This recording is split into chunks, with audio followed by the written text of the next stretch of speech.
Hello pupils, today we shall take one of the poem of your English syllabus, The Lake Islay of Innisfree. The Lake Islay of Innisfree is a lyrical and a musical poem. This poem discloses the desire of the poet for tranquility and peace of Innisfree. As a boy, the poet spent a lot of time in Innisfree. So Innisfree is a calm place. That's why the poet wants to visit it. As he had spent a long time of his childhood in Innisfree and has some golden memories of the place, so he wants to visit Innisfree. In this poem, this well-known poem explores the poet's longing for the peace and tranquility of Innisfree, a place where he spent a lot of time as a boy. This poem is a lyric. Lyric, I told you, a musical poem. जैसे बेटा होता है ना कि सभी के लिए जैसे कुछ ऐसी प्लेसेस होती हैं जिसको आप बहुत ज़्यादा लाइक करते हैं, जिन प्लेसेस पे आप बार बार जाना चाहते हैं, है ना, कि आपकी ये डिज़ायर रहती है, आपकी जैसे ये हार्टली जो है विश रहती है कि काश मैं उस जगह पे फिर से जाऊं, और जैसे होता है ना कुछ मेमोरीज़ वहाँ से जुड़ी होती हैं। तो ऐसा ही कुछ जो है विलियम बटलर ईट्स के साथ है कि उनको जो इनिसफ्री की जो है वो लेक इस्ले है, उस जगह पे वो जाना जो है वो बहुत ज़्यादा बेस्ट जो है उनकी वो डिज़ायर है कि मैं वहाँ जाऊँ, है ना। तो उसकी जो वो उनकी फीलिंग है, जो उनकी जो है विश है, उसको उन्होंने इस पोएम के थ्रू जो है एक्सप्रेस करने की कोशिश की है ना। तो सबसे पहले जो है हम लोग इस पोएम को रीड करेंगे।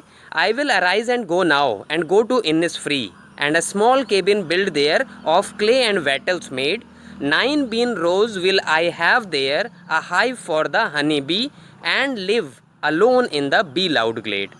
And I shall have some peace there, for peace comes dropping slow, dropping from the wheels of the morning to where the cricket sings, there midnights all a glimmer, and noon a purple glow, and evenings full of the linnet's wings. I will arise and go now, for always night and day I hear the lake water lapping with the low sounds by the shore. While I stand on the roadway or on the pavement's grey, I hear it in the deep heart's core. है ना, by William Butler Yeats. So we shall discuss the first stanza. In this stanza, जैसे यहाँ पर जो poet हैं William Butler Yeats, इस stanza में वो कहते हैं कि वो इनिसफ्री जाना चाहते हैं, है ना। जैसे इनिसफ्री वो प्लेस है जिसको पोएट जो है वो बहुत ज़्यादा एडमायर करते हैं, बहुत ज़्यादा जो है वो लाइक करते हैं, वहाँ जाना उनको अच्छा लगता है। और वहाँ पर जाने के बाद यानी इनिसफ्री जाने के बाद जो है वो वहाँ पर एक अपने लिए कमरा बनाना चाहते हैं, अपने लिए एक छोटा सा जो है एक केबिन बनाना चाहते हैं। केबिन वर्ड आया है, केबिन मीन्स रूम होता है। तो ना वो एक क्ले और जो है वेटल्स का, वेटल मीन्स स्मॉल स्टिक्स, तो क्ले और छोटी लकड़ियों की हेल्प से, क्ले एक तरह की मिट्टी है ना, उसकी हेल्प से एक छोटा कमरा बनाना चाहते हैं। और उसी क्ले की हेल्प से, उसी वेटल्स की हेल्प से जो है उसकी बाउंड्रीज़, उसकी वॉल्स यानी फेंसेस जो है वो बनाना चाहते हैं, है ना। और जैसे जब वो वहाँ रहने लगेंगे, तो जैसा वो फर्स्ट स्टैंजा में जो है इस चीज़ को मेंशन कर रहे हैं कि जैसे वो रूम बना लेंगे और इनिसफ्री में रहने लगेंगे, तो जब वहाँ रहने लगेंगे तो जाहिर सी बात है उनको फूडिंग की भी ज़रूरत पड़ेगी, भोजन की ज़रूरत पड़ेगी। तो उस फूड की जो नीड है उसको फुलफ़िल करने के लिए वो क्या करेंगे कि वहीं पे जो है कुछ बीन्स की रोज़ लगाएंगे, यानी कुछ क्यारियों में जो है बीन्स जो है वो उसकी फार्मिंग कर लेंगे, एक तरह से कह सकते हैं।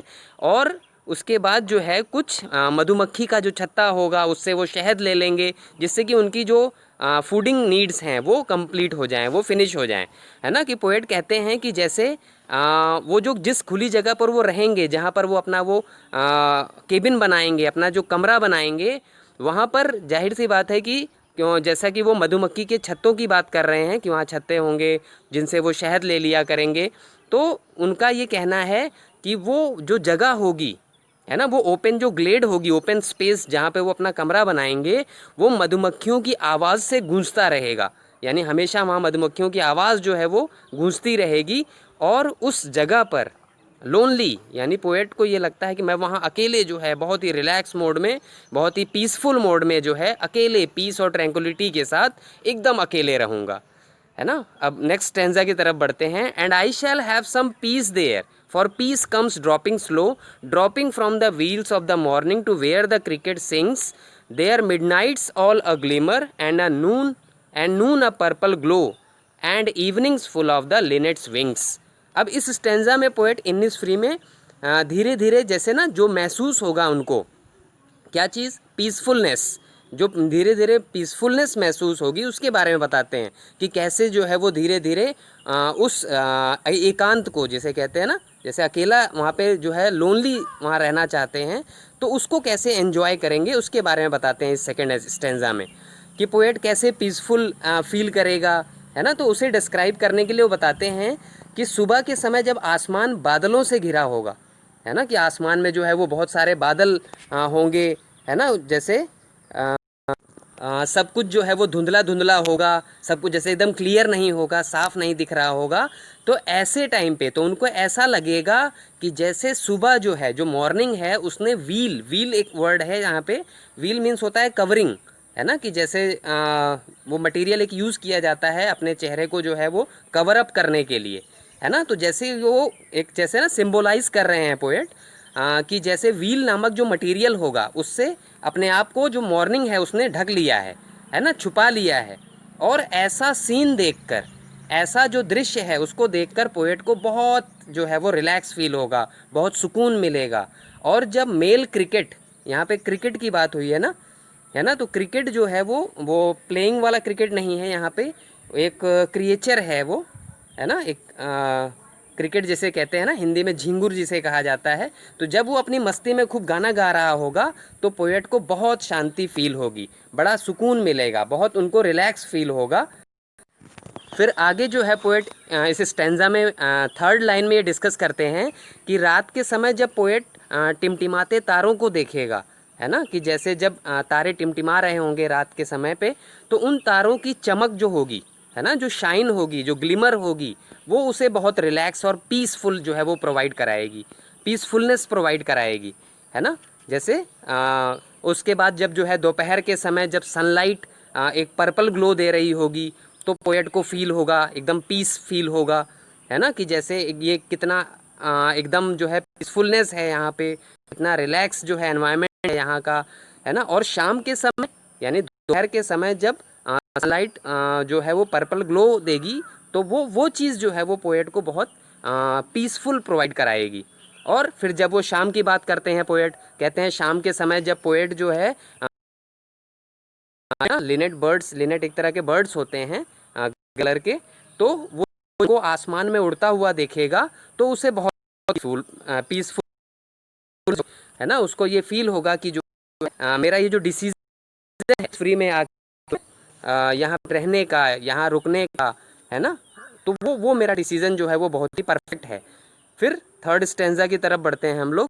फिर I will go now for always night and day. I hear the lake water lapping with low sounds by the shore. While I stand on the roadway or on the pavement grey, I hear it in the deep heart's core. अब वो third stanza में discuss करते हैं कि इस stanza में poet कहता है कि अब वो समय आ गया है ना, अब वो टाइम आ गया है कि अब वो तुरंत जो है उठेगा और इनिसफ्री जाएगा, है ना। जैसे वो जब फील करता है, जैसे पुरानी मेमोरीज़ को रिलेट करता है तो उसके अंदर एक जो है एनर्जी बूस्ट होती है ना, कि तुरंत जो है वो तैयार होके इनिसफ्री जाना चाहता है। अब क्यों जाना चाहता है? क्योंकि जो इनिसफ्री लेक है ना, उसका जो पानी है, वो पानी जब बार बार किनारे से टकराता है और उससे जो साउंड प्रोड्यूस होता है ना, तो वो साउंड जो है वो एक इको करता है उसके दिमाग में, उसके दिल में, है ना। वो पोएट के दिमाग में गूंजती रहती है आवाज़, उसकी कलकल की ध्वनि, पानी के शोर से टकराने की ध्वनि। शोर यानी मीन्स जो किनारा है उस इस लेक का जो किनारा है, उससे जब पानी टकराता है तो उससे जो साउंड प्रोड्यूस होता है, उससे वो जो है वो उसके दिमाग में गूंजता रहता है। जैसा स्टार्टिंग में ही बताया ना हमने कि उस जगह से यानी इनिसफ्री से पोएट के चाइल्डहुड की जो मेमोरीज़ हैं वो जुड़ी हुई हैं। उसने एक लंबा समय जो है वो गुजारा है बचपन में अपना, तो उसको वो यादें हैं कि किस तरह से जो है वो झील का पानी जो है वो किनारे से टकराता था, कैसी जो है एक म्यूज़िक प्रोड्यूस होती थी, तो वो उसके दिमाग में चलता रहता है। और वो आवाज़ जो है ना, वो बार बार पोएट को इनिसफ्री बुलाती है, यानी पानी की जो वो आवाज़ है, झील की जो आवाज़ है, वो उसे अट्रैक्ट करती है अपनी तरफ। वो जैसे उसको फील होता है पोएट को कि वो मुझे बुला रही है, मुझे वहाँ जाना चाहिए, है ना, उसे बार बार बुलाती है वो मेमोरी जो है उसको जैसे ही जो है उसके मेमोरी जो है उसके दिमाग में रिमाइंड होती है, वो उसे लगता है कि मुझे वहाँ जाना चाहिए, है ना। फिर पोएट बताता है कि वो चाहे जहाँ रहे, है ना, जैसे लास्ट लाइन में यहाँ पे बता रहा है, वो लास्ट जो सेकंड लास्ट लाइन है उसकी, तो कहता है ना कि जैसे मैं चाहे जहाँ रहूँ, चाहे मैं रोड पर रहूँ, है ना, या रोडवे पे जा रहा हूँ कहीं, या जो है मैं पेवमेंट यानी फुटपाथ की तरफ चल रहा हूँ, फुटपाथ पे खड़ा हूँ, है ना, लेकिन जैसे मैं चाहे जहाँ जिस सिचुएशन में भी हूँ, चाहे जिस प्लेस पर हूँ, लेकिन मेरे दिल से जो है वो इनिसफ्री की जो यादें हैं वो निकलती नहीं हैं, है ना। उन मेमोरीज़ की जो इको है, जो गूंज है, वो मेरे दिल की गहराइयों में हमेशा उड़ती रहती है ना, कि वो जगह जो है मेरे दिल के इतनी करीब है कि मुझे बार बार बुलाती रहती है, मुझे बार बार जो है वो मेरे heart score, deepest heart scores में से जैसे वो मुझे जो है बुलाती है, मुझे रिक्वेस्ट करती है, मुझे इनवाइट करती है कि मैं वहाँ जाऊँ और वहाँ जाके रहूँ।